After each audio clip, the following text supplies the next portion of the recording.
Il était une fois, dans un petit village, une petite fille qui s'appelait Élodie. Élodie était une enfant très active et son plus grand plaisir était de jouer dans la neige avec son chien Patatou. Un jour, elle joua dehors avec son chien jusqu'à ce qu'il fasse nuit. Comme elle a joué longtemps dehors, elle a eu très froid et est tombée malade. À cause de sa maladie, Élodie ne pouvait pas sortir pour jouer et elle ne pouvait pas aller à l'école. Ça l'a rendue très triste.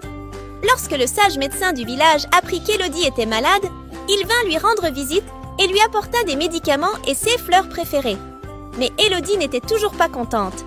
Voyant qu'Élodie était triste, le sage médecin lui dit pour la réconforter: « Élodie, tu sais, les maladies nous apprennent parfois des choses importantes.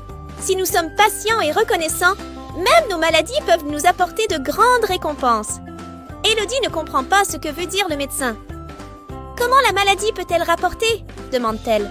Le médecin sourit et dit à Élodie: « Ce qui suit.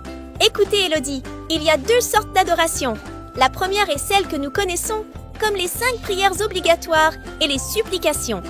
La seconde consiste à être patient et à prier Allah lorsque nous sommes malades. La maladie et les calamités sont une sorte d'adoration qui rapproche les gens d'Allah.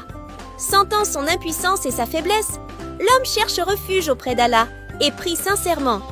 Cette situation représente une adoration pure et sans prétention. » Le sage médecin continua: « Si tu es patiente et que tu ne te plains pas, chaque minute de ta maladie sera considérée comme une heure d'adoration.